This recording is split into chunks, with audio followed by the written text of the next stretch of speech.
Okay. भगवान शिव और माता पार्वती की एक छोटी सी कहानी सुनाती हूँ। जब शिव जी अपनी तपस्या से उठे, तभी उन्होंने देखा कि माता पार्वती कहीं से आ रही है। तभी उन्होंने बोला, देवी आप कहाँ से आ रही है? तो माता पार्वती ने बोला, मैं लक्ष्मी जी से मिलने गई थी। हम दोनों बहुत दिनों से नहीं मिले और आपको पता है प्रभु, लक्ष्मी जी को विष्णु जी ने बहुत ही सुंदर लहंगा बना के दिया। क्या आप मुझे सिलाई करके दे सकते हैं? विष्णु जी ने अपने हाथों से सिलाई की। तो शिव जी बोले, अरे माता, मैं ये कैसे कर सकता हूँ? मुझे तो सिलाई आती भी नहीं। माता बोली, आप कुछ भी करें, लेकिन मुझे आपके हाथ का बना हुआ लहंगा ही चाहिए। मैं जा रही हूँ भोजन बनाने के लिए। गणेश और कार्तिकेय आते ही होंगे और आते के साथ बोलेंगे कि हमें कुछ खाने के लिए चाहिए। तो जब चली गई तब शिव जी बोले कि अरे यार, माता तो उदास है, अब उनको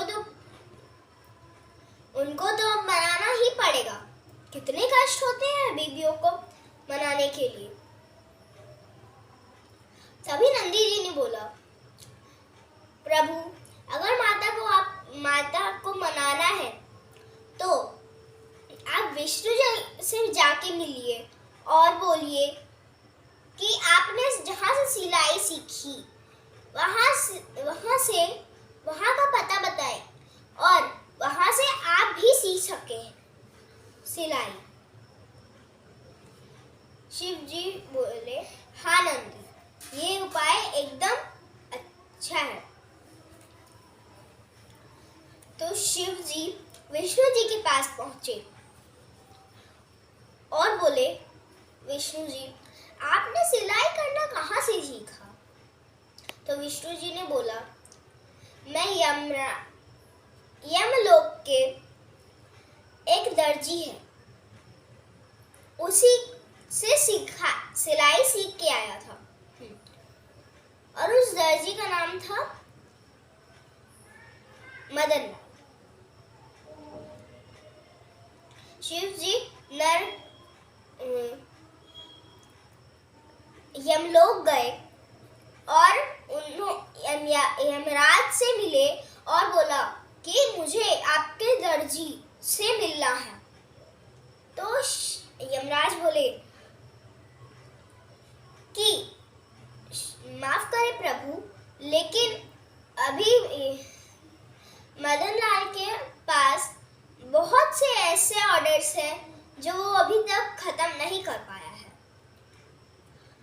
तो शिव जी बोले, मुझे उससे कोई भी ऑर्डर नहीं लेना, ना ही कुछ उससे ऑर्डर देना, मुझे सिर्फ उससे सिलाई सीखनी है। तभी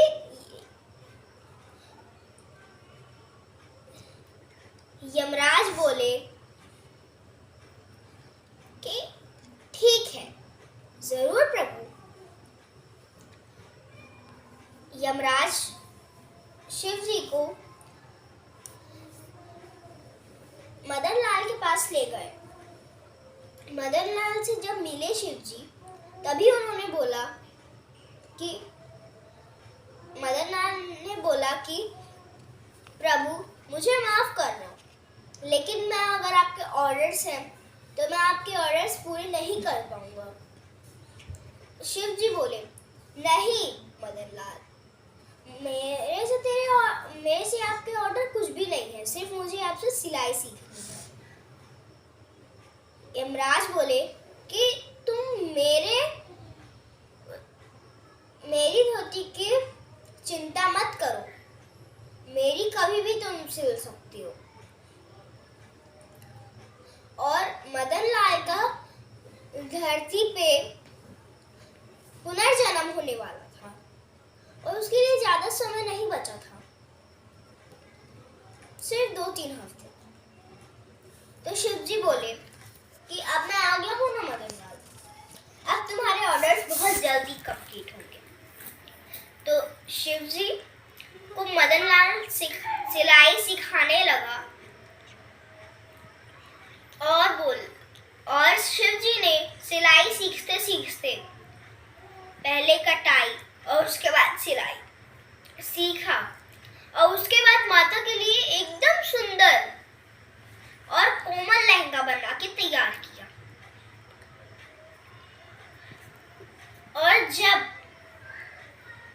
माता को पता चला कि शिव जी ये हम लोग इतने दिनों से सिलाई सीखने जाते हैं, तो माता भी बहुत प्रसन्न हुई। और जब मदन लाल का पुनर्जन्म होने का पहला एक दिन बस बचा था, तब शिव जी ने अपना माता के लिए लहंगा बना के तैयार कर लिया। जब तैयार कर लिया तो शिव जी ने बोला कि मदन लाल, तुमने मेरी बहुत सहायता की, तुम भी बताओ कि तुम्हें क्या चाहिए, मैं तुम्हें वो दूंगा।